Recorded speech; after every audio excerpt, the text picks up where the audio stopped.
हाँ जी, क्या हाल चाल सीए इंटर वाले सभी के सभी स्टूडेंट्स। सीए इंटर लॉ, चलिए जी, बहुत बहुत स्वागत है आपका। आज हमारी जो रिवीजन है उसका टॉपिक है accounts of companies.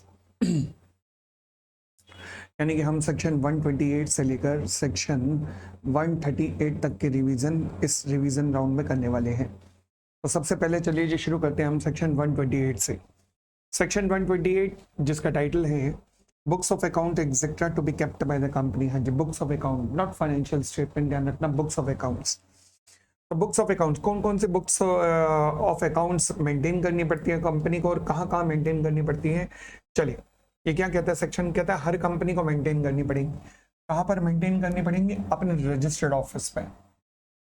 Registered office पे क्या क्या मेंटेन करनी पड़ेंगी? न केवल बुक्स ऑफ अकाउंट्स बल्कि रेलेवेंट बुक्स एंड पेपर्स भी, फॉर एग्जांपल वाउचर्स वगैरह भी, एंड फाइनेंशियल स्टेटमेंट भी मेंटेन करनी पड़ेगी। तो books of accounts, relevant books and books and papers and financial statement. अच्छा, वो कैसे मेंटेन करनी पड़ेंगी? इस तरीके से मेंटेन करनी पड़ेंगी कि सारे वाउचर सलामत रहे, सब कुछ, so that they can give a true and fair view of the state of affairs of the company. ठीक है जी। चलिए अगली बात, ये बुक्स ऑफ अकाउंट्स कैसे मेंटेन होंगी? कंपनी की बुक्स ऑफ अकाउंट हर हालत में एक्रूअल बेसिस पे मेंटेन होगी। ध्यान रखना, अगर क्वेश्चन आ जाए कि स्पेशल रेजोल्यूशन पास हुआ है और वो कैश बेसिस पे मेंटेन करना चाह रहे हैं तो भी इनवैलिड है, होगी ही एक्रूअल बेसिस पे, उसमें कोई चेंज नहीं हो सकता। और according to the double entry system of accounting होगी, इसमें भी कोई चेंज नहीं हो सकता। ठीक है जी। अगला पैरा बड़ा रेलेवेंट है। जब ये चैप्टर सीए फाइनल में हुआ करता था तो ये बहुत बार पूछा जाता था। ये और बात है कि जब से इंटर में आया है तब से पूछा नहीं गया है, मगर ये बड़ा रेलेवेंट पैरा है। क्या ऐसा हो सकता है कि कंपनी अपने books of accounts registered office के अलावा किसी और जगह पे रख दे? यस, किसी और जगह पे भी, पूरे इंडिया में किसी और जगह पे रख सकते हैं जहां पे भी बोर्ड ऑफ डायरेक्टर चाहे। परंतु अगर कंपनी ऐसा डिसीजन लेती है, मतलब जब कंपनी डिसीजन लेती है तो मतलब ओआर पास होगा या एसआर? ना ओआर ना एसआर, मैंने कहा जी बोर्ड ऑफ डायरेक्टर डिसाइड करेंगे। ठीक है, जब भी बोर्ड ऑफ डायरेक्टर ये डिसाइड करेंगे तो कंपनी को क्या करना पड़ेगा? आरओसी को इस चीज की इंटीमेशन देनी पड़ेगी विद इन 7 डेज।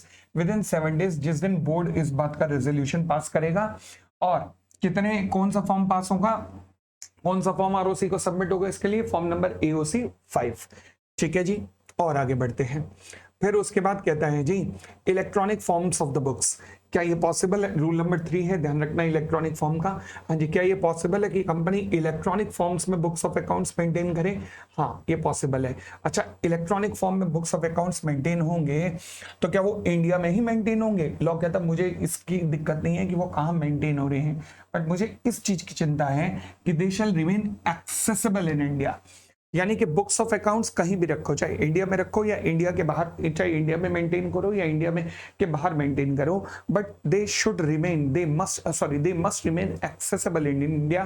मतलब वो इंडिया में उन्हें एक्सेस जरूर कर सके। अच्छा, फिर जब भी आप बुक्स ऑफ अकाउंट्स वगैरह रखोगे ना, तो एक बात का ध्यान रखना है, पूरी ऑडिट ट्रेल भी आपके पास होनी चाहिए।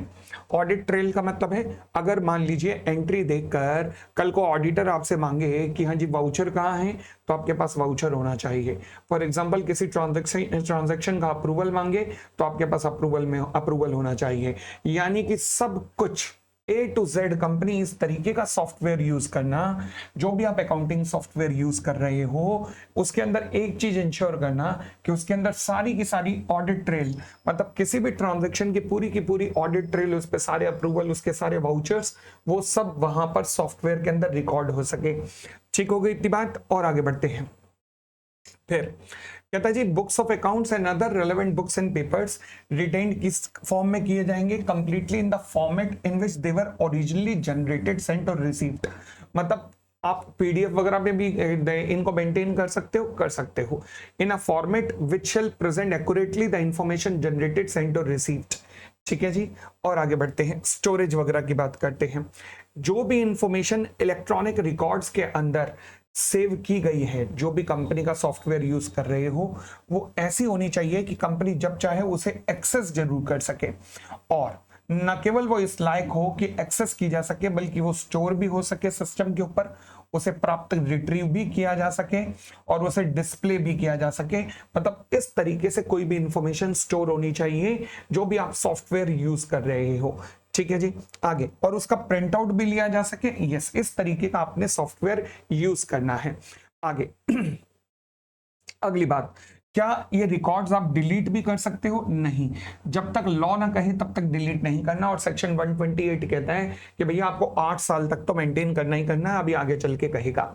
बट एक बात बड़ी इंपॉर्टेंट है, वो क्या कि देखो जी, ऐसा हो सकता है कि आपने आउटसाइड इंडिया इन सब रिकॉर्डिंग्स, इन सब जो अकाउंटिंग है उन्हें मेंटेन किया हो। यस, पॉसिबल है।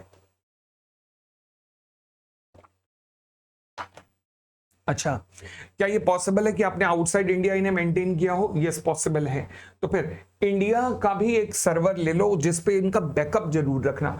पता लगा विदेशी सर्वर है, इजराइल के अंदर सर्वर है, ईरान ने मिसाइल दे मारी, सर्वर उड़ गया। तो फिर इसलिए इंडिया में बैकअप जरूर होना चाहिए। और कहां पर होना चाहिए इंडिया में? Including at a place outside India. अगर मान लीजिए आपके पास है तो फिर कोई इसका बैकअप किसी भी सर्वर पर जो कि फिजिकली लोकेटेड इन इंडिया है वहां जरूर होना चाहिए। कब होना चाहिए? On a daily basis. On a daily basis. Clear हो गई इतनी बात? आगे बढ़ सकते हैं। चलिए जी, तो ये ध्यान रखना, ये पॉइंट इंपॉर्टेंट है। उसके बाद आगे की कथा चलिएगा। हाँ जी, intimation to registrar about the information of the service provider. देखो जी, चाहे आप IBM का सॉफ्टवेयर यूज कर रहे हो या क्लाउड सिस्टम यूज कर रहे हो या अमेजोन का सिस्टम यूज कर रहे हो, कोई भी यूज कर रहे हो, उसकी इंटीमेशन रजिस्ट्रार को कैसे देनी पड़ेगी? एनुअल बेसिस पे। अच्छा, यानी कि सर्विस प्रोवाइडर के इंटीमेशन रजिस्ट्रार को एनुअल बेसिस पे देनी पड़ेगी। क्या क्या इंफॉर्मेशन जाएगी? कि हम किसका सॉफ्टवेयर यूज कर रहे हैं, कौन सा सर्विस प्रोवाइडर है हमारा। दूसरा, हमारा IP एड्रेस क्या है? IP एड्रेस, हमारे सॉफ्टवेयर का IP एड्रेस क्या है? किस लोकेशन पे हमारा सर्विस प्रोवाइडर है, US में है, कहां पर है? आगे, अगर मान लीजिए बुक्स क्लाउड पे मेंटेन की जाती है, क्लाउड आप समझते होंगे ना, क्लाउड एक सॉफ्टवेयर होता है जिसके ऊपर डेटा स्टोर किया जाता है।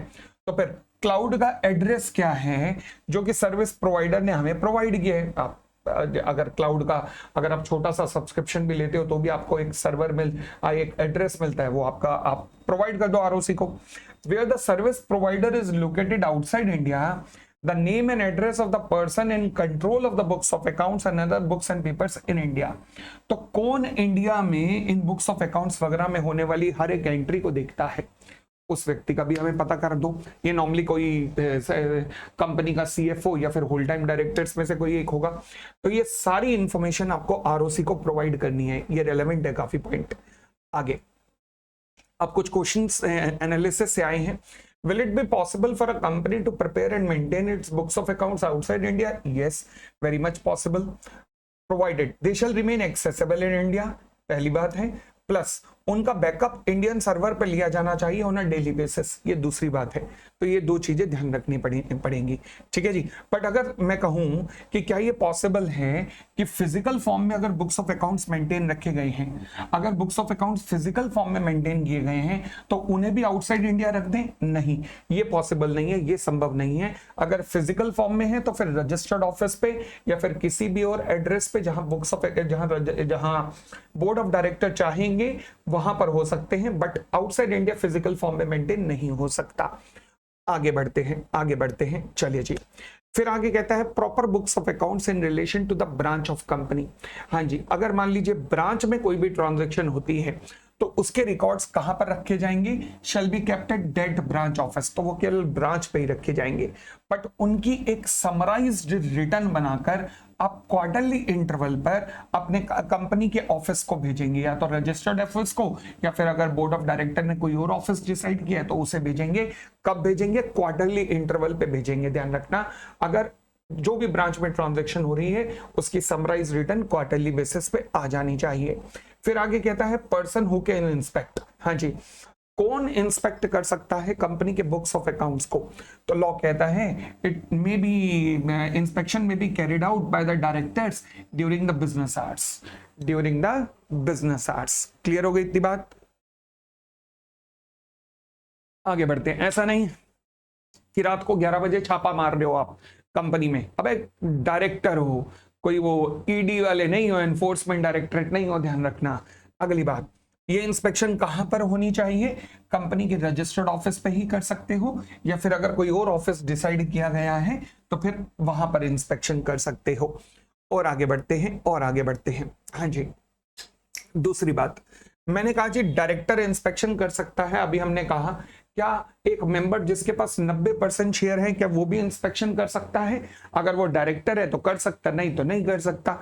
अगली बात, क्या ये पॉसिबल है कि सब्सिडरी की बुक्स ऑफ अकाउंट्स का भी इंस्पेक्शन किया जा सके? हाँ, कोई भी होल्डिंग कंपनी क्या कर सकती है? रेजोल्यूशन पास कर सकती है बोर्ड ऑफ डायरेक्टर्स के द्वारा, ध्यान रखना, और किसी भी पर्सन को ऑथराइज कर सकती है। ये कीवर्ड्स हैं। पहली बात, holding company board of director का रेजोल्यूशन पास करेगी, किसी भी पर्सन को ऑथराइज करेगी कि जा भाई चेक कर ले, क्या इंस्पेक्शन कर ले, किसका? सब्सिडरी ऑफ द कंपनी का। यानी कि किसी भी पर्सन को ऑथराइज किया जा सकता है इंस्पेक्शन करने के लिए सब्सिडरी का। ऑब्वियसली उसे अकाउंट्स वगैरह के नॉलेज होनी चाहिए, ऐसे कोई मजे लेने थोड़े ना जाएगा।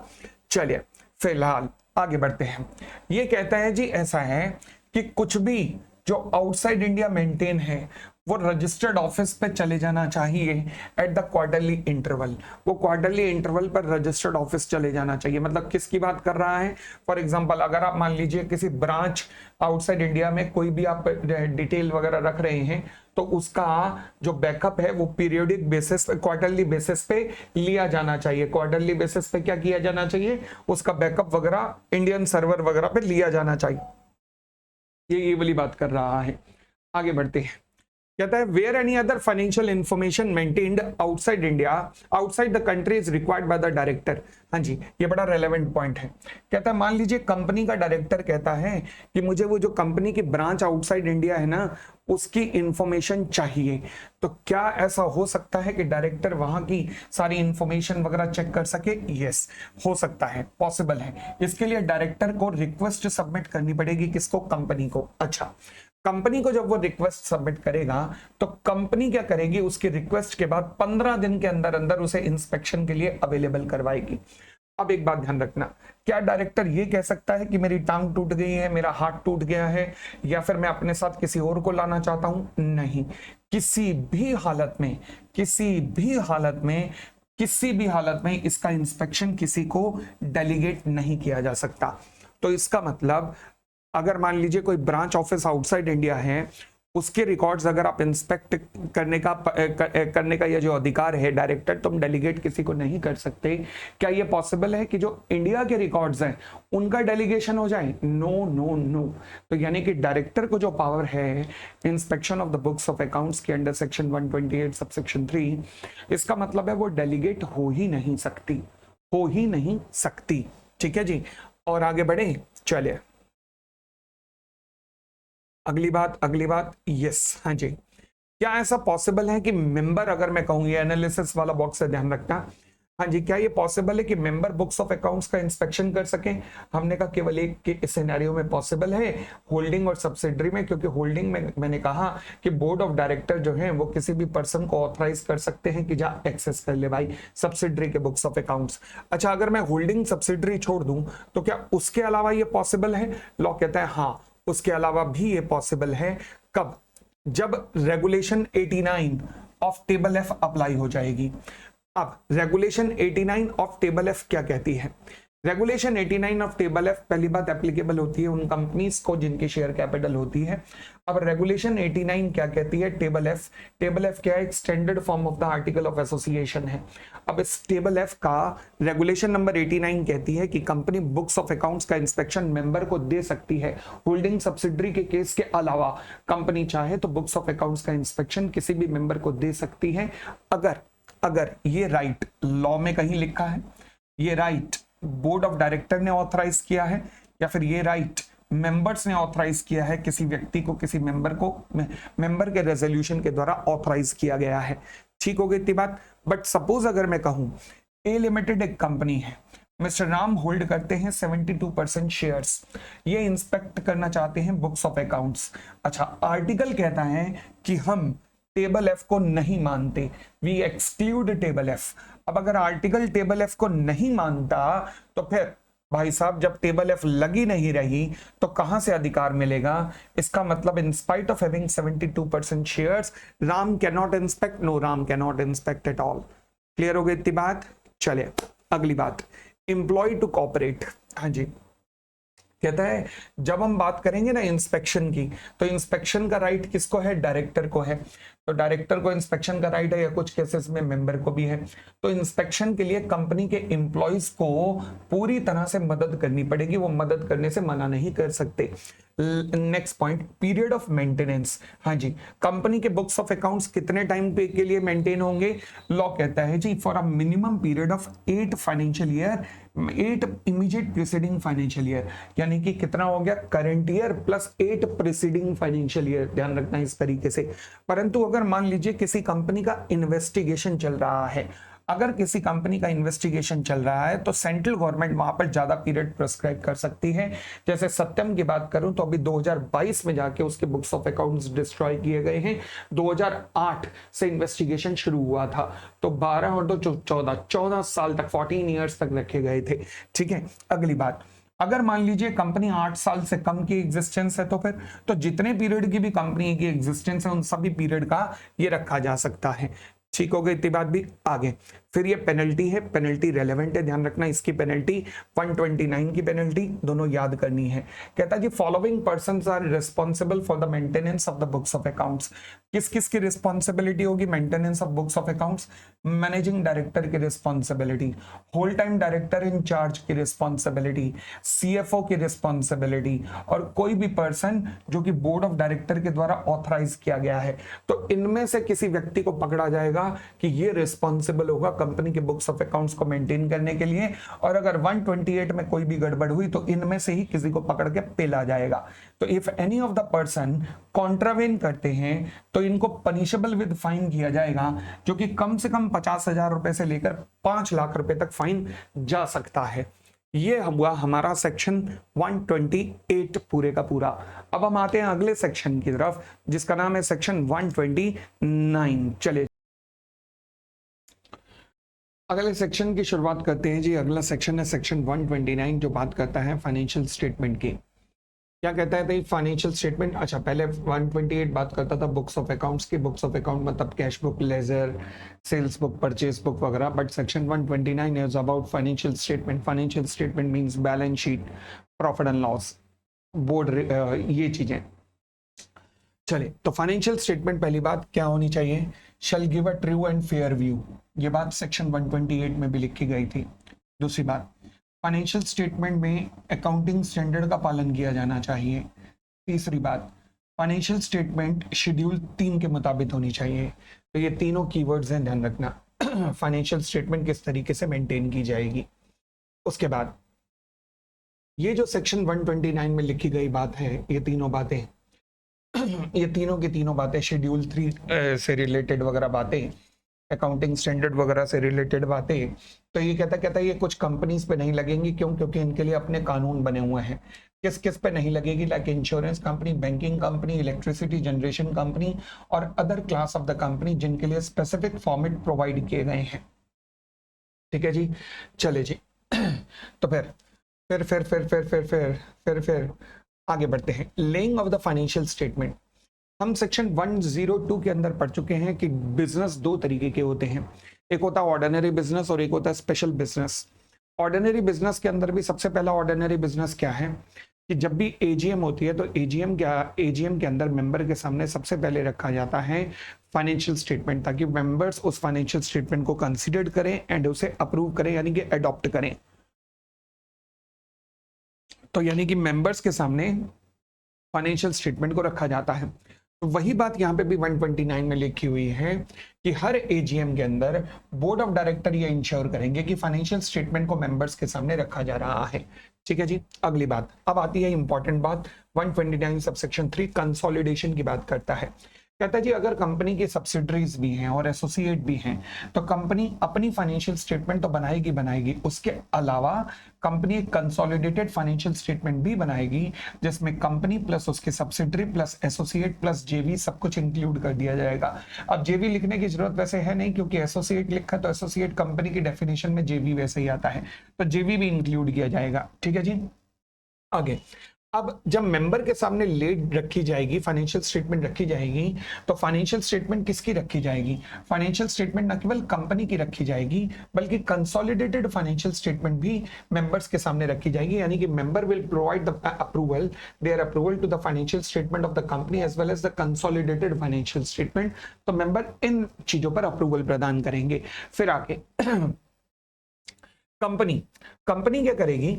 अच्छा, स्टैंड अलोन फाइनेंशियल स्टेटमेंट क्या सब्सिडरी की आएगी? नहीं, स्टैंड अलोन फाइनेंशियल स्टेटमेंट यानी कि इंडिविजुअल फाइनेंशियल स्टेटमेंट उसी कंपनी की आएगी जिसकी एजीएम है, प्लस उसकी कंसोलिडेटेड फाइनेंशियल स्टेटमेंट भी आएगी उसके सभी सब्सिडरी एसोसिएट या जेवी के साथ, प्लस ये जितनी भी सब्सिडरी एसोसिएट या जेवी हैं उन सबकी एक समराइज्ड फाइनेंशियल स्टेटमेंट की एक समरी एक प्रॉपर फॉर्मेट के अंदर जिसे कहते हैं एओसी 1 उसके अंदर भी आएगी। अब ध्यान से यहां पर एक चेंज कर लेना थोड़ा सा, company shall also attach along with the financial statement a separate statement containing the salient feature of the financial statement of its subsidiary company. अभी तक पहले सब्सिडरी कंपनी हुआ करता था परंतु लेटर ऑन इसमें चेंज किया गया है और इसमें सब्सिडरी कंपनी के साथ साथ साइलेंट फीचर अब किसके आएंगे? सब्सिडरी कंपनी के साथ साथ साइलेंट फीचर एसोसिएट कंपनी के भी आएंगे, यानी कि अब कंपनी को क्या क्या रखना पड़ेगा? Stand alone financial statement plus consolidated financial statement plus AOC के अंदर एओसी 1 के अंदर साइलेंट फीचर अपनी सब्सिडरी के भी एंड एसोसिएट्स के भी। व्हेन आई से एसोसिएट्स मींस जेवी एज वेल। ठीक है जी, और आगे बढ़ते हैं, तो ये ध्यान रख लेना ये पैरा के अंदर चेंज आया है। और आगे बढ़ते हैं हाँ जी, फिर कहता है according to the companies rule the consolidated of the consolidation of the financial statement कैसे किया जाना चाहिए? कंसोलिडेटेड फाइनेंशियल स्टेटमेंट कैसे बनाई जानी चाहिए? As per the provision of schedule 3, यानी कि शेड्यूल 3 का पालन करके ही बनाई जाएगी, प्लस एप्लीकेबल अकाउंटिंग स्टैंडर्ड का भी पालन किया जाएगा जब भी आप कंसोलिडेटेड फाइनेंशियल स्टेटमेंट बनाएंगे। फिर उसके बाद अब ये कुछ रूल्स हैं 2016 में जो रूल्स इफेक्ट में आए थे, कंपनी अकाउंट्स अमेंडमेंट रूल 2016 कहते हैं इन्हें। ये रूल्स कहता है कि किसी भी कंपनी को कंसोलिडेटेड फाइनेंशियल स्टेटमेंट बनाने की जरूरत नहीं है। कब नहीं है? अगर मान लीजिए आपके ऊपर एक और होल्डिंग है, वो होल्डिंग इंटरमीडिएट होल्डिंग भी हो सकती है, यानी कि इंटरमीडिएट होल्डिंग का मतलब है अभी एक और होल्डिंग भी और ऊपर होगी उसके, जिसे अल्टीमेट होल्डिंग कहते हैं। तो यानी कि आप एक कंपनी है जो किसी की होल्डिंग है, यानी कि आपके नीचे कोई सब्सिडरी है, आपके ऊपर कोई और होल्डिंग है जो कि इंटरमीडिएट होल्डिंग भी हो सकती है और अल्टीमेट होल्डिंग भी हो सकती है।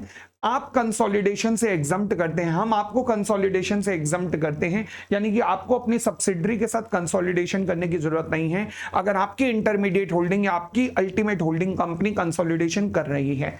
दूसरी बात, ना तो आप एक लिस्टेड कंपनी है ना आप इन द प्रोसेस ऑफ लिस्टिंग है। तीसरी कंडीशन, आपके जो मेंबर्स हैं अदर देन आपकी होल्डिंग कंपनी को छोड़ देना, आपके जो बाकी बचे मेंबर्स हैं इंक्लूडिंग जिनके पास प्रेफरेंस जिनके पास राइट्स नहीं होता, वोटिंग राइट नॉर्मली नहीं होता, लाइक प्रेफरेंस शेयर होल्डर, उनमें से किसी को भी कोई भी ऑब्जेक्शन नहीं है। अच्छा, उनसे नो ऑब्जेक्शन मंगाओगे कैसे? आप उन्हें एक रिटर्न में लेटर दोगे कि बता दीजिए कि आपको कोई ऑब्जेक्शन तो नहीं है, और वो फिर उसके बाद अपनी ऑब्जेक्शन अगर होगी तो रेज करेंगे, नहीं है तो नहीं रेज करेंगे। तो इसका मतलब वो अपनी उन्हें कोई ऑब्जेक्शन नहीं होनी चाहिए। तो ये 3 कंडीशन अगर पूरी हो गई तभी हम आपको कंसोलिडेशन से एग्जम्पशन देंगे। कौन सी 3 कंडीशन? आपकी ऊपर की इंटरमीडिएट होल्डिंग या अल्टीमेट होल्डिंग कंसोलिडेशन बना रही है, आप कोई ना तो लिस्टेड कंपनी है ना ही in the process of listing है, मैंने ऐसे लिस्टिंग चाहे इंडिया चाहे आउटसाइड इंडिया, और तीसरा आपकी होल्डिंग कंपनी के अलावा जो आपके बाकी बचे मेंबर हैं including the preference share holder, उन्हें इस बात से कोई ऑब्जेक्शन नहीं है कि आप कंसोलिडेशन नहीं कर रहे हैं। ठीक है जी, तो अगर ये 3 कंडीशन पूरी हो गई तो हम आपको कंसोलिडेशन से एग्जम्पशन दे देंगे। आगे बढ़ते हैं। हाँ जी, फिर उसके बाद कहता है जी जितने भी प्रोविजन ऑफ द एक्ट किसी कंपनी के फाइनेंशियल स्टेटमेंट में बनाए जाते हैं वो कंसोलिडेशन में भी बनाए जाएंगे। मतलब कंसोलिडेशन करते हुए भी क्या किया जाएगा, true and fair view reflect किया जाएगा, शेड्यूल 3 का पालन किया जाएगा, अकाउंटिंग स्टैंडर्ड का पालन किया जाएगा। वही बातें पहले ऑलरेडी हो चुकी हैं। फिर अगर मान लीजिए किसी कंपनी की फाइनेंशियल स्टेटमेंट डेविएट कर रही है अकाउंटिंग स्टैंडर्ड से, तो फिर कंपनी को क्या करना पड़ेगा। अगर financial statement of the company, दोबारा बोलता हूं, ये पता नहीं क्या हुआ था चेंज और क्यों हुआ था, चलिए अगर मान लीजिए कंपनी की फाइनेंशियल स्टेटमेंट किसी भी रीजन से अकाउंटिंग स्टैंडर्ड का पालन नहीं कर रही है, तो कंपनी को अपनी फाइनेंशियल स्टेटमेंट में कुछ चीजें डिस्क्लोज करनी पड़ेंगी। मैं भी कहूं कुछ गड़बड़ तो हुई है। क्या हुई है, लेट मी चेक कि क्या गड़बड़ क्या हुई है ये। हाँ जी, तो अगर मान लीजिए आपकी फाइनेंशियल स्टेटमेंट चाहे किसी भी रीजन से अकाउंटिंग स्टैंडर्ड का पालन नहीं कर रही है, तो आपको फाइनेंशियल स्टेटमेंट में ये भी डिस्क्लोज करना पड़ेगा क्या, कि वो कौन कौन से अकाउंटिंग स्टैंडर्ड है जिनका आप डेविएशन कर रहे हैं, रीजन क्या है, क्या आग लगी पड़ी है डेविएशन करने की, एंड इनके कॉन्सिक्वेंसेस क्या हैं। अगर आप अकाउंटिंग स्टैंडर्ड का पालन नहीं कर रहे हैं, तो फिर उसके कॉन्सिक्वेंसेस फाइनेंशियल स्टेटमेंट में जो रिजल्टिंग फिगर है वो भी बता दीजिए। ठीक है जी। फिर सेंट्रल गवर्नमेंट चाहे तो एग्जम्पशन दे सकती है, हमारे लिए रेलेवेंट नहीं है, छोड़िए। अब यहाँ पे आइएगा, इसकी पेनल्टी रेलेवेंट है, ध्यान रखना, इसकी पेनल्टी रेलेवेंट है भैया। आगे बढ़ते हैं, क्या कहता है, अगर यहाँ पर कॉन्ट्रावेंशन हुआ तो 128 को याद करो, सजा किसे मिलेगी, मैनेजिंग डायरेक्टर को, या फिर whole time director in charge of finance, या फिर चीफ फाइनेंशियल ऑफिसर, या फिर any other person charge by the board with the duty of complying with the requirement of this section. बिल्कुल सेम है। आगे चलते हैं, तो ये पनिशेबल होंगे। अच्छा, अगर कोई भी ऐसा व्यक्ति नहीं है इनमें से, in the absence of any of the officer mention above, तो all the director they shall be punishable with, यहां पर एक नई चीज है 128 से, वो है इम्प्रिजनमेंट भी डाल दी गई है, और फाइन है, और उसके बाद फिर दोनों, ध्यान रखना। तो ये पेनल्टी और 128 की पेनल्टी याद रखनी है। बट एक बात ध्यान रखना, गवर्नमेंट कंपनी पे सेक्शन 128 नहीं लगेगा as far as accounting standard 17 is concern, मतलब सेगमेंटल रिपोर्टिंग। ठीक है जी। बट कौन सी गवर्नमेंट कंपनीज पे नहीं लगेगा, like Hindustan aeronautics limited, like Bharat electrical limited, मतलब वो गवर्नमेंट कंपनियां जो कि डिफेंस के प्रोडक्शन में लगी हुई हैं, उनके ऊपर ये नहीं लगेगा, सेगमेंटल रिपोर्टिंग नहीं होगी। क्यों? क्योंकि फाइनेंशियल स्टेटमेंट ना एक ओपन डॉक्यूमेंट होता है, तो हम नहीं बताना चाहते हैं कि हमारा हिंदुस्तान एरोनॉटिक्स लिमिटेड कितना पोर्शन एक्सपोर्ट करके कमाता है, कितना पोर्शन यहाँ से कमाता है, कितना पोर्शन रडार से कमाता है, कितना पोर्शन फाइटर जेट से, कितना पोर्शन मिसाइल सेल करके कमाता है। तो बहुत अच्छी एग्जाम्पशन दी हुई है, ध्यान रखना। ठीक है जी। आगे बढ़ते हैं। उसके बाद ये हो गया 129 खत्म हो गया। फिर आता है पीरियोडिक फाइनेंशियल स्टेटमेंट।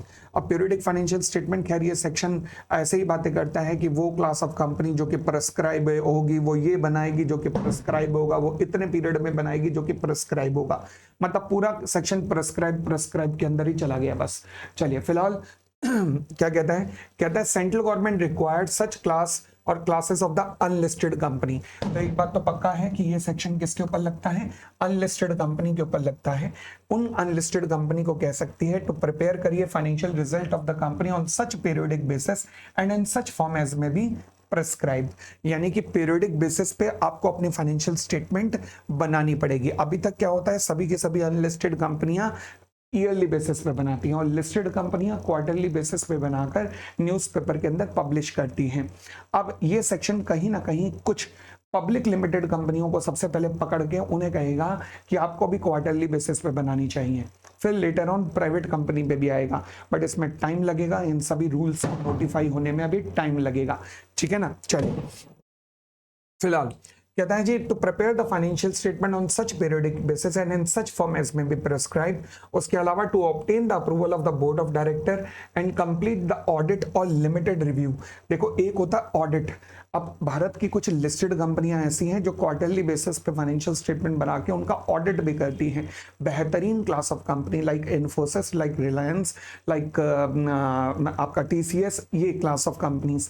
बट 99% हमारी कंपनियां क्या करती हैं, क्वार्टरली बेसिस पे, लिस्टेड कंपनियां क्वार्टरली बेसिस पे अकाउंट्स तो बनाती हैं बट उनका ऑडिट नहीं करती, बट ऑडिटर को केवल लिमिटेड रिव्यू के लिए भेजती है। लिमिटेड रिव्यू के अंदर ऑडिटर केवल कमेंट पास करता है कि हाँ जी मैंने देख लिया है, अकाउंटिंग स्टैंडर्ड का पालन हुआ है, बात नंबर 1, और दूसरा अकाउंटिंग पॉलिसीज कंटिन्यूअसली फॉलो हुई हैं, बात नंबर 2। बस ये 2 बातों पे कमेंट आता है और कोई नहीं, तो इसे कंप्लीट ऑडिट नहीं, इसे लिमिटेड रिव्यू कहा जाता है। तो इसलिए तो ये क्या करेंगे अनलिस्टेड कंपनियां, to obtain the approval of the board of director and complete the audit और limited review of such periodical financial statement, यानी कि ये जो भी सर्टेन पीरियड की फाइनेंशियल स्टेटमेंट बनाएंगी उसका या तो कंप्लीट ऑडिट करवाएंगी या लिमिटेड रिव्यू करवाएंगी और इसकी कॉपी रजिस्ट्रार के पास सबमिट भी करवाएंगी। तो कौन सी कंपनियां होंगी, प्रिस्क्राइब नहीं है। कौन से फाइनेंशियल स्टेटमेंट किस फॉर्मेट में बनेगी, किस पीरियड में बनेगी, प्रिस्क्राइब कुछ भी नहीं है। तो अभी आराम से बैठ जाते हैं, बट ये सेक्शन आया है, ध्यान रख लेते हैं। उसके बाद आता है जी reopening of the accounts on the court of the tribunal order. हाँ जी, मान लीजिए कंपनी ने गड़बड़ की है, कंपनी ने फ्रॉड वगैरह किया है, तो फिर अब ये फ्रॉड पकड़ में आ गया इनकम टैक्स डिपार्टमेंट की, सेबी की, सेंट्रल गवर्नमेंट की, तो क्या होगा, तो ये लोग क्या करेंगे, एप्लीकेशन फाइल करेंगे किसको, ट्राइब्यूनल को, और इनकी एप्लीकेशन के बेसिस पे ट्राइब्यूनल क्या करेगा, कंपनी के फाइनेंशियल स्टेटमेंट दोबारा से रीओपन करवाएगा। ठीक है जी, कैसे कैसे चले देखते हैं, इस सेक्शन की समरी में देखते हैं, आइएगा। मान लीजिए एक है एप्लीकेंट, ये एप्लीकेंट कौन हो सकता है, जो कि कंप्लेन फाइल करेगा किसको, ट्राइब्यूनल को। ये सेंट्रल गवर्नमेंट की कोई अथॉरिटी भी हो सकती है लाइक इनकम टैक्स वगैरह, और एनी अदर पर्सन या अदर अथॉरिटी लाइक सेबी वगैरह, आरबीआई वगैरह, ये सब हो सकते हैं। They would submit an application to the tribunal. किस लिए ट्राइब्यूनल को एप्लीकेशन पास किया गया कि भाई इनकी accounts of books of accounts वगैरह में या तो फ्रॉडुलेंट मैनर से बनाए गए हैं या फिर मिसमैनेज्ड है, यानी कि कंपनी का अफेयर्स या तो मिसमैनेज है, कंपनी का बिजनेस या तो मिसमैनेज्ड हो रहा है, या फिर कंपनी के अकाउंट्स फ्रॉडुलेंट पर्पस से बनाए गए हैं। अगर ट्राइब्यूनल को लगता है कि हाँ ऐसा है, तो ट्राइब्यूनल ऑर्डर पास करेगा कि इन अकाउंट्स को दोबारा से बनाया जाए, इन अकाउंट्स को दोबारा से बनाया जाए। बट ऐसा ऑर्डर पास करने से पहले ट्राइब्यूनल क्या करेगा, ये जो एप्लीकेंट है ना, जिसने एप्लीकेशन फाइल की है इस चीज की, इसे कहेगा सबूत लाओ, यानी कि रिप्रेजेंटेशन दो कि तुम्हें क्या क्या सबूत है कि कहां कहां गड़बड़ है। अल्टीमेटली ये सारे सबूतों को देखने के बाद ट्राइब्यूनल फिर ऑर्डर पास करेगा रिवीजन का, और अब जो रिवाइज्ड अकाउंट्स बनेंगे फिर वही कंपनी के फाइनल अकाउंट कहलाएंगे। अच्छा, ये रिवीजन कब तक का हो सकता है, पिछले 8 फाइनेंशियल ईयर में से कभी भी उठ के किसी भी अकाउंट का रिवीजन हो सकता है। ठीक है जी, परंतु मान लीजिए अगर कंपनी के जो फाइनेंशियल स्टेटमेंट है, कंपनी की जो बुक्स ऑफ अकाउंट्स वगैरह हैं, वो 8 साल से ज्यादा के मेंटेन्ड है, क्यों, क्योंकि कंपनी का इन्वेस्टिगेशन चल रहा था, तो रिवीजन उस 8 साल से ज्यादा के भी टेन्योर का हो सकता है। तो ये था मेरा सेक्शन 130। उसके बाद अब आगे बढ़ते हैं। हाँ जी, फिर है वॉलेंटरी रिवीजन। अब ऐसा तो है नहीं कि कंपनी फ्रॉड करेगी तो बाकी लोग ही पकड़ेंगे कंपनी को। अब ऐसा भी तो हो सकता है कि कंपनी के शायद खुद के संस्कार जाग जाएं, और कंपनी के अगर खुद के संस्कार जाग गए और कंपनी खुद भी तो जा सकती है ट्राइब्यूनल के पास कि ट्राइब्यूनल हमसे पाप हुआ है ट्राइब्यूनल, हम चाहते हैं कि हमारी फाइनेंशियल स्टेटमेंट को आप रिवाइज करवा दीजिए। अब कंपनी खुद गई है ट्राइब्यूनल के पास। अच्छा, लॉ क्या कहता है 131 का, कि अगर कभी भी डायरेक्टर्स को लगता है कि या तो गड़बड़ है, कहां पर, या तो फाइनेंशियल स्टेटमेंट में या फिर बोर्ड ऑफ डायरेक्टर्स की रिपोर्ट में, कि ये दोनों चीजें, फाइनेंशियल स्टेटमेंट है तो 129 का पालन नहीं कर रही और बोर्ड रिपोर्ट है तो 134 का पालन नहीं कर रही, तो फिर वो कह सकते हैं कि हम चाहते हैं कि रिवाइज कर दी जाए हमारी बोर्ड ऑफ डायरेक्टर्स की रिपोर्ट या फाइनेंशियल स्टेटमेंट पिछले 3 साल में से कभी भी, यानी कि पिछले 3 साल के लिए ये सेक्शन लग सकता है। परंतु ऐसा करने से पहले, रिवीजन करने से पहले, पिताजी का माल नहीं है कि सुबह मन किया और शाम को रिवाइज कर दिया। क्यों? क्योंकि अब तक मेंबर्स की अप्रूवल आ चुकी होगी, अब तक इनकम टैक्स डिपार्टमेंट को सब कुछ जमा हो चुका होगा। तो अगर तुम्हारे में आग लगी है इस फाइनेंशियल स्टेटमेंट को या रिपोर्ट बोर्ड ऑफ डायरेक्टर्स को रिवाइज करने की, तो पहले अप्रूवल ले लो। किससे अप्रूवल ले लो? ट्राइब्यूनल से अप्रूवल ले लो। ठीक है, on an application made by the company and copy of the order, जो भी ट्राइब्यूनल का ऑर्डर पास होगा ना, अगर ट्राइब्यूनल कहता है ठीक है तो कोई दिक्कत नहीं, रिवीजन कर दो, तो जो भी ऑर्डर है ट्राइब्यूनल का वो फाइल हो जाना चाहिए किसके पास, रजिस्ट्रार के पास। परंतु जब आप ट्राइब्यूनल के पास एप्लीकेशन लेके जाओगे तो ट्राइब्यूनल इस एप्लीकेशन का नोटिस पहले सभी की सभी बड़ी authorities like central government income tax authority वगैरह को देगा और कहेगा कि आपका पक्ष बता दो जी, आप कुछ कहना चाहते हो, आप कुछ कहना चाहते हो तो आप अपना पक्ष भी बता दीजिए। फिर कहता है provided further that such revise financial statement और report shall not be prepared और filed more than once in a financial year, यानी कि किसी पार्टिकुलर ईयर की रिवीजन एक बार से ज्यादा नहीं होगी, एक फाइनेंशियल ईयर में, एक फाइनेंशियल ईयर में एक से ज्यादा बार नहीं होगी, मैक्सिमम 3 साल की रिवीजन हो सकती है, ध्यान रखना। आगे उसके बाद आपको साथ में रीजन फॉर रिवीजन भी बताना पड़ेगा, कहां पर, बोर्ड रिपोर्ट के अंदर, कि क्यों ऐसी आग लगी है आपको कि भाई अचानक से अब आप रिवीजन करने के लिए आ गए हो। ठीक हो गई इतनी बात भी। आगे फिर हमारे नेशनल कंपनी लॉ ट्राइब्यूनल से रिलेटेड कुछ रूल्स हैं, वो क्या कहते हैं, क्या कहते हैं, आइएगा, ये रूल्स इस बार मई 24 से ही आपके सिलेबस में एंटर हुए हैं, तो ये रूल्स क्या कहते हैं देखते।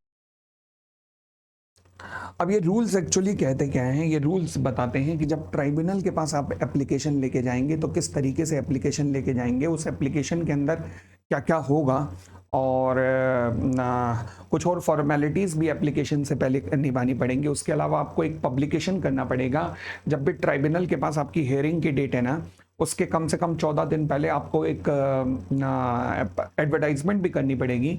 उसके बाद फिर जब ट्राइब्यूनल अप्रूवल दे देगा तो आपको फिर जनरल मीटिंग बुलानी पड़ेगी और इस जनरल मीटिंग के अंदर मेंबर से अप्रूवल लेनी पड़ेगी कि भैया ये सब चेंज हो गया है। चलिए जी थोड़ा डिटेल में पढ़ते हैं अब इसे।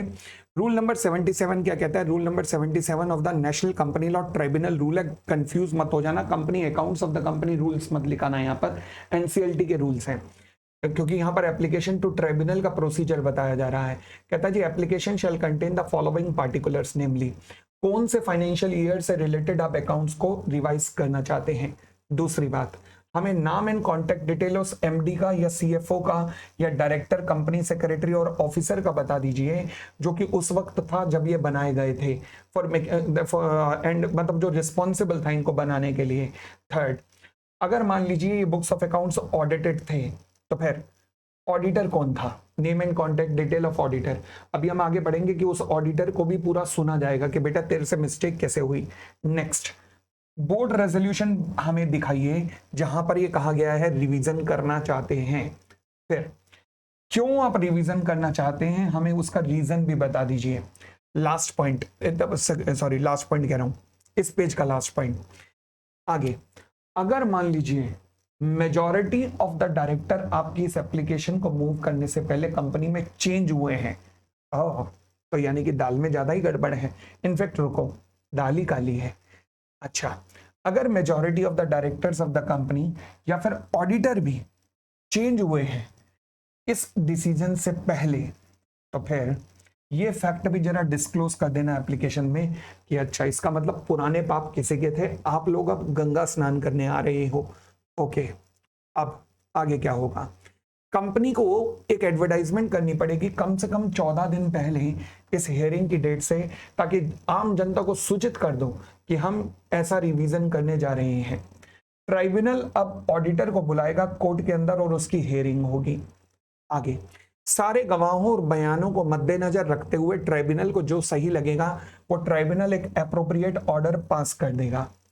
आगे, ट्राइब्यूनल अपने इस ऑर्डर का एक नोटिस पहले central government income tax authority को भी देगा, वो ऑलरेडी हम डिस्कस कर चुके हैं सेक्शन में, और उनका जो रिप्रेजेंटेशन है उसको भी कंसीडर्ड करेगा। आगे, अब ट्राइब्यूनल से अप्रूवल आ चुका है, ट्राइब्यूनल का अप्रूवल आने के बाद एक जनरल मीटिंग बुलाई जाएगी और नोटिस ऑफ, ये जो जनरल मीटिंग होगी इसका जो नोटिस होगा ये न्यूज़पेपर के अंदर पब्लिश किया जाएगा, इंग्लिश में भी और न्यूज़पेपर और वर्नाक्युलर लैंग्वेज वाले न्यूज़पेपर में भी। तो इस जनरल मीटिंग का नोटिस मेंबर्स को तो जाएगा ही जाएगा, पब्लिकेशन भी जरूर होगा। ठीक हो गई इतनी बात। आगे, ये पॉइंट भी ऑलरेडी हम डिस्कस कर चुके हैं। बोर्ड ऑफ डायरेक्टर की रिपोर्ट में बताया जाएगा कि हम ये चेंज क्यों करना चाह रहे हैं, क्या रीजन है हमारा ये चेंज करने का। आगे फिर आगे जनरल मीटिंग के अंदर अब जो रिवाइज्ड फाइनेंशियल स्टेटमेंट है, revised financial statement and statement of directors and statement of auditors may be put up for a consideration, क्योंकि आप मेंबर पहले अप्रूव कर चुके थे पुरानी वाली को, आप चेंज कर रहे हो तो उस पे मेंबर की दोबारा अप्रूवल लो, रिवाइज फाइनेंशियल स्टेटमेंट पे उनकी अप्रूवल लेनी पड़ेगी। ठीक है जी। अब मेंबर की अप्रूवल लेने के बाद क्या होता है, सेक्शन 137 में भी पढ़ेंगे कि फाइनेंशियल स्टेटमेंट पे मेंबर की अप्रूवल लेने के बाद उसे फाइल किया जाता है किसके पास, आरओसी के पास। तो बस वही प्रोसीजर अपनाया जाएगा, यानी कि विद इन 30 डेज इसे फाइल कर दिया जाएगा किसके पास, आरओसी के पास। लो जी, ये हमारा सेक्शन है पूरे का पूरा। एक लास्ट पॉइंट इसमें और रह गया, वो है स्कोप ऑफ रिवीजन। वो कहता है जब फाइनेंशियल स्टेटमेंट या फिर रिपोर्ट को, बोर्ड रिपोर्ट को जब भी रिवाइज किया जाएगा तो फिर जो रिवाइज्ड फाइनेंशियल स्टेटमेंट है या जो रिवाइज्ड बोर्ड रिपोर्ट है उसको मेंबर्स को भेजा भी जाएगा जनरल मीटिंग से पहले ना, उनको भेजा जाएगा, sent out to the members, registrar को भी दिया जाएगा और कंपनी के सामने जनरल मीटिंग में रखा जाएगा। ये तो ऑलरेडी सर बात लिखी हुई है, रिपीट क्यों हो रही है, वो रिपीट इसलिए हो रही है क्योंकि ये बात सेक्शन में लिखी है और ऊपर जो पढ़ रहे थे वो रूल्स है, ठीक है ना, तो इसलिए रिपीटिशन आप देख रहे होंगे। और रिवीजन जो है उसके अंदर कुछ चीजें जरूर कंसीडर की जाएंगी। पहला, क्या करेक्शन हुआ है, और दूसरा, इस करेक्शन को करने की क्या जरूरत थी, ये जरूर जरूर जरूर बताया जाएगा। क्लियर हो गई इतनी बात भी, और आगे बढ़ सकते हैं। अगला मेरा सेक्शन आता है सेक्शन 132, जो अब बात करता है किसकी, नाफरा की। क्या कहता है नाफरा से रिलेटेड, आइएगा 132 पढ़ना शुरू करते हैं। सेक्शन नंबर 132 चले।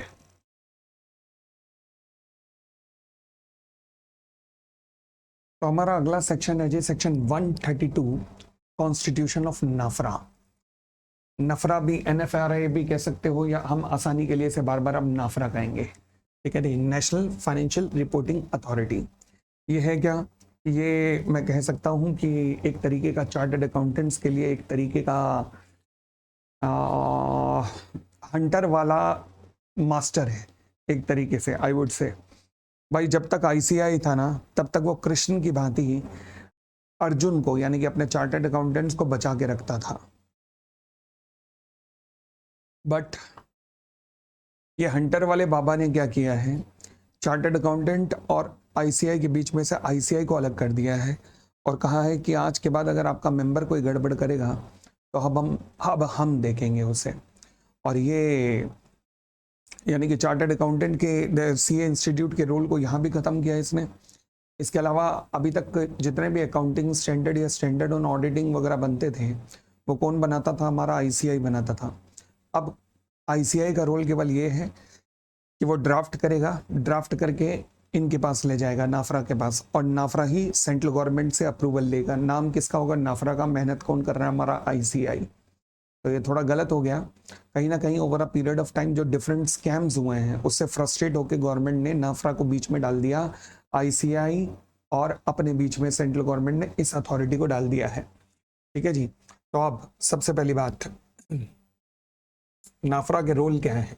नाफरा का सबसे पहला रोल है रिकमेंडेशन करना, किसको, सेंट्रल गवर्नमेंट को, अकाउंटिंग एंड ऑडिटिंग स्टैंडर्ड्स वगैरह के लिए। ठीक है, बना के ICI देता है, रिकमेंड ये करता है। फिर उसके बाद उनका कंप्लायंस भी इंश्योर कराना, ये इसी का काम है। तीसरा, ओवरसी करना। ओवरसी मतलब ऊपर से देखना, जैसे कि फॉर एग्जाम्पल अगर आप ग्राउंड लेवल पे मैच देख खेल रहे हो और फर्स्ट फ्लोर पे बैठा हुआ कोई कमेंट्री कर रहा है, तो मतलब कमेंट्री करते हुए वो आपको ओवरसी कर रहा है।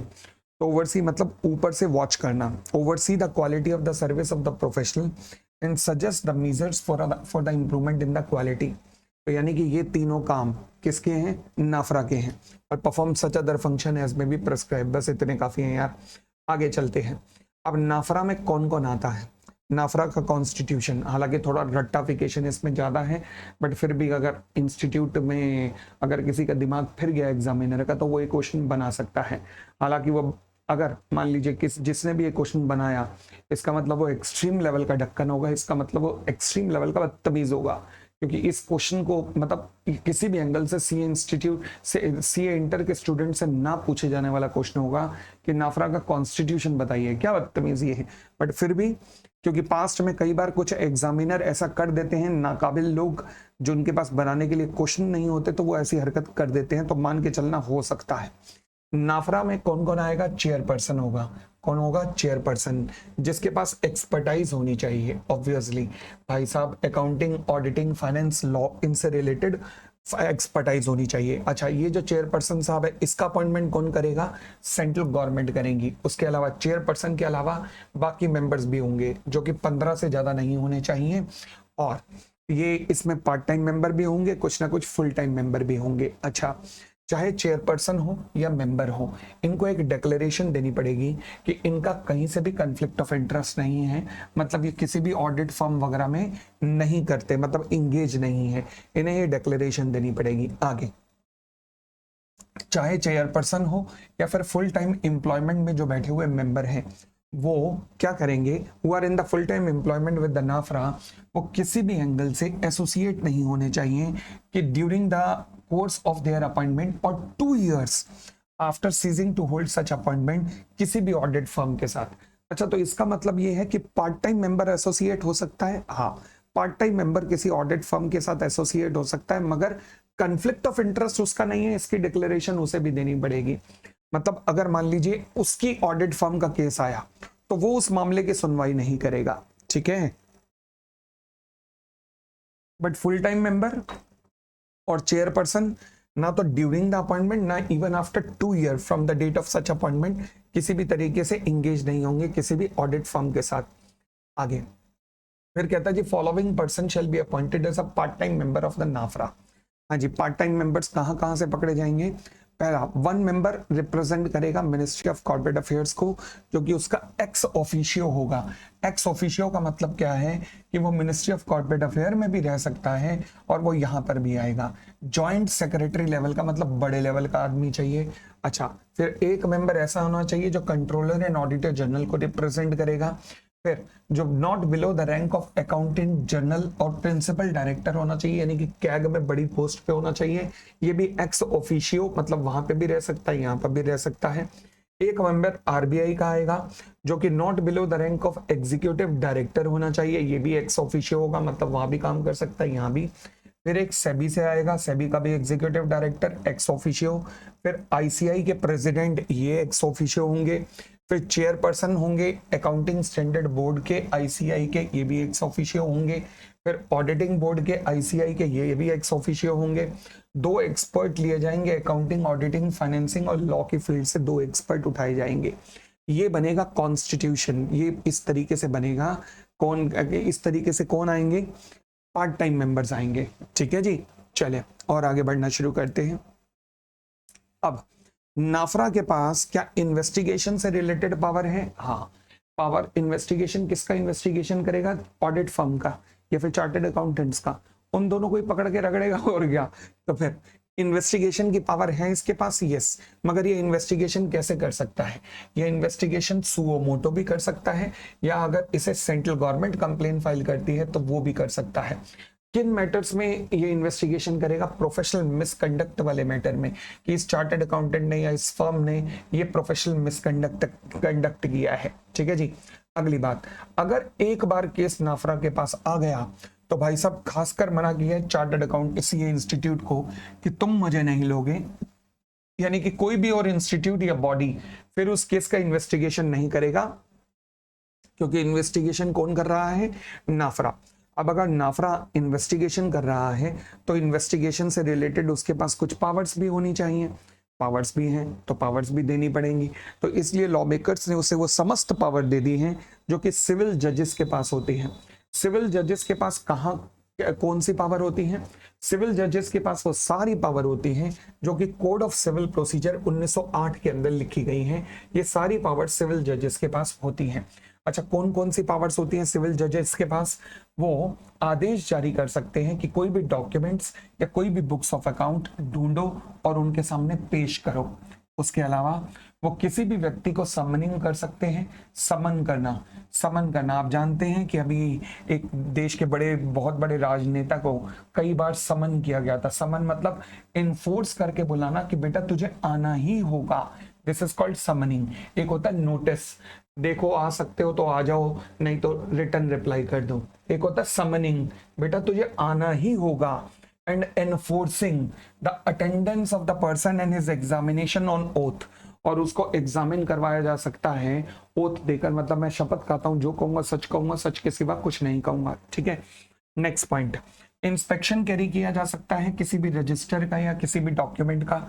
फिर अब विटनेस वगैरह का एग्जामिनेशन करने के लिए कमीशन वगैरह इशूइंग कर सकता है, कमीशन वगैरह फॉर एग्जामिनेशन, मतलब किसी अथॉरिटी को अपॉइंट कर सकता है कि जाकर विटनेस का गवाहों के बयानों को जांचे, डॉक्यूमेंट्स को जांचे, मतलब वहां जाके फैक्ट्री यूनिट में जाके या किसी ऑफिस में जाकर ये गवाहों को, उनके एम्प्लॉयज वगैरह से इन्वेस्टिगेशन वगैरह करे, ठीक है जी। चलिए, तो ये सारी पावर्स होती हैं किसके पास, कोड ऑफ सिविल प्रोसीजर के पास। कौन कौन सी पावर होती है, पहली पावर कौन सी है, डॉक्यूमेंट या रजिस्टर ढूंढवाना और मंगवाना। दूसरी पावर, जितने भी गवाह वगैरह होते हैं उन सबको समनिंग करवाना और उनको कसम दिलवाना, मतलब क्या कह सकते हैं हम, एग्जामिनेशन देम ऑन ओथ। तीसरा, इंस्पेक्शन करवाना किसी भी डॉक्यूमेंट या रजिस्टर का। फिर विटनेस का एग्जामिनेशन, फर्दर एग्जामिनेशन करवाना, मतलब issuing the commission for the further examination of the witness और डॉक्यूमेंट्स। ये सारी पावर कोड सिविल कोड के पास भी होती है, तो इसलिए नाफरा को भी दी गई है। अगर मान लीजिए नाफरा इन्वेस्टिगेशन कर रहा है और इन्वेस्टिगेशन करते करते उसे लगता है कि हाँ जी बंदे ने प्रोफेशनल मिसकंडक्ट किया है, तो अगर प्रोफेशनल मिसकंडक्ट प्रूव हो जाता है तो नाफरा पेनल्टी इंपोज कर सकता है। यस, पेनल्टी इंपोज कर सकता है। इंडिविजुअल के केस में पेनल्टी अलग है, फर्म के केस में पेनल्टी अलग है। इंडिविजुअल के केस में मिनिमम 1 लाख रुपए की पेनल्टी है, 5 टाइम्स ऑफ फीस तक जा सकती है, और फर्म के केस में ऑब्वियसली ज्यादा होनी चाहिए, तो मिनिमम 5 टाइम की पेनल्टी 5 लाख की, और जो कि एक्सटेंड हो सकती है 10 टाइम्स तक, ठीक है जी। आगे, इसके अलावा अगर इन्वेस्टिगेशन में मेंबर दोषी पाया जाता है तो उसको प्रैक्टिस करने से भी रोका जा सकता है, मैक्सिमम 10 साल तक उसकी प्रैक्टिस रोकी जा सकती है। अगर आप नाफरा के डिसीजन से खुश नहीं है तो आप नाफरा के खिलाफ एपिलेट ट्राइब्यूनल के अंदर अपील फाइल कर सकते हो, यानी कि नाफरा के ऊपर भी एक एपिलेट ट्राइब्यूनल होगा जहां पे जाकर आप अपील फाइल कर सकते हो। क्लियर हो गई इतनी बात। चलिए, अब यहां पर आता है रूल नंबर 7। ये भी रिसेंटली इंट्रोड्यूस किया गया रूल है जो कि मई 2024 में पहली बार एप्लीकेबल होने वाला है। चलो जी, अब ये रूल नंबर 7 से पहले ना एक और चीज समझना। नाफरा, सवाल उठा क्या सभी कंपनीज के ऊपर लगता है? नहीं, नाफरा सभी कंपनी के ऊपर नहीं लगता, कुछ एक गिनी चुनी कंपनीज के ऊपर लगता है, जिनकी चर्चा अभी हम डिटेल में करेंगे, जो कि रूल नंबर 3 के अंदर दी गई है।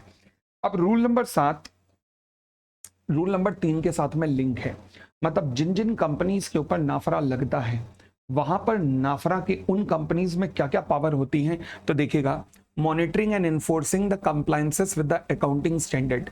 नाफरा के पास ये पावर है कि अकाउंटिंग स्टैंडर्ड का पालन हो रहा है या नहीं, ये देखना। अच्छा, यहां पर अब नाफरा के पास क्या पावर है, अगर वो ऐसा पूछेगा ना तो वो ये पूछेगा, ये क्लियर कट ध्यान रखना कि कंप्लायंसेस से related, monitoring and enforcing the compliances of accounting standard से रिलेटेड उसके पास कौन कौन सी पावर है।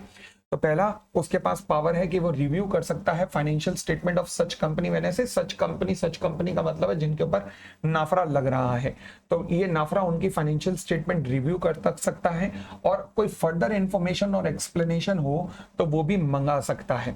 अगर मान लीजिए इसी सीरीज के अंदर एक्सप्लेनेशन मंगानी है और वो किसी की पर्सनल प्रेजेंस चाहता है, किसी ऑफिसर की, सीएफओ वगैरह को, तो वो उसको बुला सकता है कि बेटा आ जा मेरे पास। इसके अलावा वो जो भी ऑर्डर हो अपना वो पब्लिश कर सकता है अपनी finding relating to non compliances कि ये कंपनी इसका पालन नहीं कर रही है। अभी कंपनी के ऊपर अटैक हो रहा है, देखो, फिर अभी चार्टर्ड अकाउंटेंट के ऊपर अटैक करेगा। अगर अथॉरिटी फाइंड करती है कि किसी अकाउंटिंग स्टैंडर्ड का पालन नहीं किया गया है तो फिर ये फर्दर कोर्स ऑफ इन्वेस्टिगेशन सोच सकता है कि नाफरा क्या करना चाहिए उस कंपनी के खिलाफ, अब हमें क्या करना चाहिए, ठीक है जी। तो ये तो हुआ कंपनी के खिलाफ एक्शन। उसके बाद monitoring and enforcing compliances with the auditing standard. अब लो जी, अब ऑडिटिंग स्टैंडर्ड का कंप्लायंस कर रहा है। ऊपर किसका कंप्लायंस देखा था इसने? अकाउंटिंग स्टैंडर्ड का। अब ऑडिटिंग स्टैंडर्ड। अच्छा, अकाउंटिंग स्टैंडर्ड, फाइनेंशियल स्टेटमेंट बनाता कौन है? मैनेजमेंट। तो अकाउंटिंग स्टैंडर्ड का पालन किसे करना पड़ेगा? मैनेजमेंट को। तो इसलिए कंपनी के एंगल से देखा। अब ऑडिटिंग कौन करता है? Chartered accountant. तो ऑडिटिंग स्टैंडर्ड का पालन किसे करना पड़ेगा? ऑडिटर को। तो अब यहां पर ऑडिटर रगड़ा जाएगा। हाँ जी, ऑडिटर ने जो भी काम किया है नाफरा कह सकता है ला जरा हमें उसके ला के वर्किंग पेपर दिखा कि तूने क्या क्या किया है। दूसरी बात, तुम्हारी फर्म का, ऑडिटिंग फर्म का क्वालिटी कंट्रोल सिस्टम कैसा है, जरा हमें शेयर करो। तीसरा, may perform such other testing of the quality control. ये जो क्वालिटी कंट्रोल हर एक फर्म का ना क्वालिटी कंट्रोल सिस्टम होता है, हम आगे चल के जो ऑडिट वाले बच्चे हैं वो समझ पा रहे होंगे। SA 220 या SQC 1, तो उसका टेस्ट चेक करेगा, मतलब कि इनका क्वालिटी कंट्रोल कैसा है, उसके लिए टेस्टिंग करेगा कि सही में इनकी क्वालिटी है कि नहीं। एक सिंपल सा एग्जाम्पल के थ्रू समझाता हूं। SA 220 कहता है कि अगर आप किसी क्लाइंट के लिए अकाउंटिंग का काम कर रहे हो तो उसके ऑडिट नहीं करोगे, यानी कि इंडिपेंडेंट रहोगे, आप किसी रिश्तेदार का ऑडिट नहीं करोगे, तो ये कहता है कि नाफरा इन चीजों को चेक करेगा कि आपने किसी रिश्तेदार, किसी दोस्त, किसी नाते का ऐसा ऑडिट तो नहीं किया, तो ये क्वालिटी को चेक करेगा। फिर कहता है जी, may require an auditor to report on its governance practices. हाँ जी, गवर्नेंस प्रैक्टिसेस पर रिपोर्ट मंगा सकता है ऑडिटर से। कोई और भी एडिशनल इंफॉर्मेशन जो भी चाहेगा वो ऑडिटर को बुला के उससे एडिशनल इंफॉर्मेशन मांग सकता है। ये ऑडिटर के खिलाफ गाजगिरी है, सब कुछ ध्यान रखना। फिर कहता है, shall perform its monitoring and enforcement activity through its officer और एक्सपर्ट्स। हाँ जी, ये मॉनिटरिंग वगैरह इंश्योर करवा सकता है अपने ऑफिसर्स, नाफरा के ऑफिसर्स के through monitoring and enforcement activity ensure करवा सकता है कि जो इसने आदेश दिया ऑडिटर को उसका पालन हो रहा है कि नहीं। फिर अपनी पब्लिशिंग जो पब्लिश करेगा, जो भी आदेश है वो नॉन कंप्लायंसेस से रिलेटेड लिखेगा। फिर shall not publish the confidential information unless उसे लगता है कि ये पब्लिक इंटरेस्ट के अंदर है। फिर may send a separate report containing the confidential information to the central government। Central government को रिपोर्ट भेज सकता है कॉन्फिडेंशियल इंफॉर्मेशन से रिलेटेड, मतलब अगर उसे लगता है कि ये रिपोर्ट कॉन्फिडेंशियल है, सबको डिस्क्लोज नहीं होनी चाहिए, कंपनी के ऑडिटर वगैरह से रिलेटेड या कंपनी वगैरह से रिलेटेड। फिर अगर इसे लगता है कि ऑडिटर ने अगर प्रोफेशनल मिसकंडक्ट किया है या फिर कानून की धज्जियां उड़ाई है, तो फिर उसके खिलाफ फर्दर कोर्स ऑफ एक्शन भी ये प्रपोज कर सकता है, जिसमें चार्टर्ड अकाउंटेंट को ऑडिट करने से भी मना कर सकता है। अब ये 10 फंक्शन है, 10 में से कोई ना कोई 5 या 6 कम से कम याद कर लेना, ध्यान रखना, जो भी आपको ईजी लगे। उसके बाद पहले इसने कंपनी को पेला, फिर ऑडिटर को पेला, अब ये ऑडिटर के पीछे और पड़ गया है। अब कहता है जी, ओवरसी करेगा the quality of the service of the professionals. Auditor के पीछे पड़ा हुआ है, क्या कहता है? कहता है नाफरा ऑडिटर को कहेगा कि अपनी क्वालिटी इंप्रूव करो। सोचो, कोई आपको कह रहा है कि आपकी क्वालिटी इंप्रूव करो, भाई इतने पुराने ऑडिटर हमारे, उनको कहा जा रहा है क्वालिटी इंप्रूव करो, मतलब कमाल हो गई बात, बट ठीक है, वो नाफरा है। फिर कहता है, it is the duty of the auditor कि उसका कहना माने। ऐसा नहीं कह सकते कि अबे जाना, इनफैक्ट कहना मान के रिपोर्ट भी करना पड़ेगा नाफरा को। देखो, श्री कृष्ण रूपी ICI बीच में नहीं रहा तो अर्जुन को कितना पेला जा रहा है। आगे फिर कहता है, NFRA shall monitor the improvement made by the auditor. ये तो वही बात हो गई, बच्चे को लिखना नहीं आ रहा था, चल लिख, बच्चे ने लिख के मम्मी को दिखाया, फिर मम्मी दोबारा चेक कर रही है कि अब इसने सही लिखा है कि नहीं, वाह कमाल हो गया। आगे फिर कहता है, नाफरा केसेस को to oversee the quality of the service of the auditor को क्वालिटी रिव्यू बोर्ड के पास भी भेज सकता है कि जरा चेक करो कि ऑडिटर की क्वालिटी कैसी है, मतलब अगर शक है तो उठा के बाहर फेंको इसे, नहीं तो इसको जरा चेक करो। और फिर नाफरा अपने इन सभी कामों के लिए किसी के एक्सपर्ट की मदद भी ले सकता है। तो ये क्वालिटी को इंश्योर करने के लिए नाफरा ये काम कर सकता है, ध्यान रखना। तो ये भी नाफरा के अधिकार हैं। फिर उसके बाद नाफरा से रिलेटेड ही रूल्स हैं। कहता है, NFRA shall have the power, already हम कर चुके हैं, ये वाली पावर्स तो कर चुके हैं। अब हम आते हैं रूल नंबर 3, जो कि सबसे ज्यादा रेलेवेंट है कि नाफरा कहां कहां अप्लाई होता है। ये हमारा रूल नंबर 3 है, नाफरा रूल्स का रूल नंबर 3 है। नाफरा के रूल्स कौन से हैं? ये रहे नाफरा के रूल्स, ठीक है जी। तो उनका रूल नंबर 3 है ये, किन किन कंपनी पे नाफरा लगता है। कहता है, companies whose securities are listed on the stock exchange, चाहे इंडिया में या आउटसाइड इंडिया में, उसके ऊपर नाफरा लगेगा। उसके बाद अनलिस्टेड पब्लिक कंपनी जिनकी पेड अप कैपिटल कितनी है, अनलिस्टेड पब्लिक कंपनी जिनकी पेड अप कैपिटल कम से कम 500 करोड़ रुपए है, नॉट लेस देन 500 करोड़ उन अनलिस्टेड पब्लिक कंपनी, लिस्टेड पे तो लगेगा ही लगेगा, अनलिस्टेड पब्लिक कंपनी जिनकी पेड अप कैपिटल 500 करोड़ होगी उन पे भी लगेगा, और जिन मतलब या तो पेड अप कैपिटल पूरी कर दो या फिर एनुअल टर्नओवर कम से कम 1000 करोड़ या फिर आउटस्टैंडिंग लोन वगैरह कम से कम 500 करोड़। तो पेड अप कैपिटल और आउटस्टैंडिंग लोन वगैरह 500 करोड़ है, टर्नओवर 1000 करोड़ है। कब देखना है? 31 मार्च पिछले को देखना है, ऑडिटेड देखना है। अच्छा, उसके अलावा कहां कहां लगेगा? इंश्योरेंस कंपनियों पे, बैंकिंग कंपनियों पे, सबको पेला जा रहा है पकड़ के, किसी को नहीं छोड़ा। फिर उसके बाद any other body, corporate, company और पर्सन जिसको सेंट्रल गवर्नमेंट रेफरेंस देगा कि इसके ऊपर भी लगना चाहिए, ओके, चाहे वो किसी भी ऊपर वाले पॉइंट में कवर ना होता हो। फिर लास्ट पॉइंट ध्यान से देखना, कहता कोई भी ऐसा बॉडी कॉर्पोरेट, कोई भी ऐसा बॉडी कॉर्पोरेट जिसका इनकॉर्पोरेशन या रजिस्ट्रेशन आउटसाइड इंडिया हुआ है, परंतु जो किसी इंडियन कंपनी की सब्सिडरी है और वो जो टोटल टर्नओवर है ना, कंपनी की टोटल इनकम है या फिर कंसोलिडेटेड नेटवर्थ है, उसमें कम से कम हिस्सा 20% इसका है। ये सब्सिडरी जो इनकॉर्पोरेटेड आउटसाइड इंडिया है, यानी कि आप एक सब्सिडरी हैं जो इंडिया के बाहर इनकॉर्पोरेट हुए हैं। आपका जब कंसोलिडेशन होता है इंडियन होल्डिंग के साथ, तो आपका कम से कम 20% हिस्सा है कहां पर? टोटल इनकम में या कंसोलिडेटेड नेटवर्थ के अंदर। तो आपको भी नाफरा के रूल्स लगेंगे ही लगेंगे, चाहे विदेशों में इनकॉर्पोरेटेड है।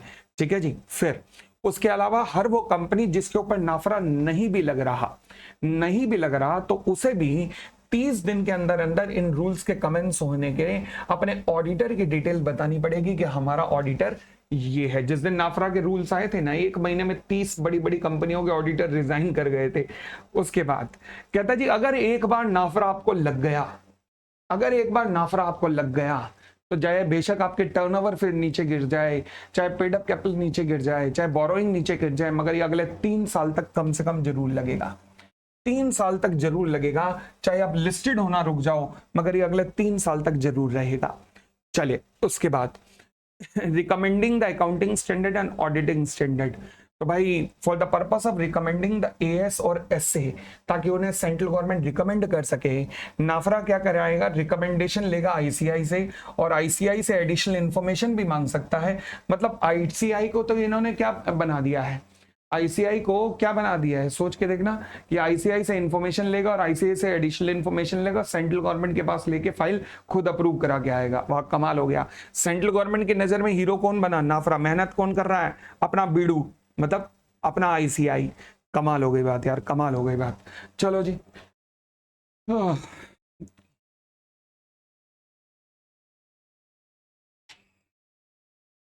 अब हम कर चुके हैं 128, 29, 30, 31, 32, 33 करने की जरूरत नहीं, वो अकाउंटिंग स्टैंडर्ड के कंप्लायंस की बात करता है। अब रह गया 34, 35, 36, 37, 38। चलो जी, अब एक काम करते हैं, इसको अगली क्लास के अंदर कवर करता हूं। अगली क्लास में सारा अकाउंट्स ऑफ कंपनी खत्म हो जाएगा। अगली क्लास कल ही आएगी। ठीक है, thank you, thanks a lot, bye bye, take care.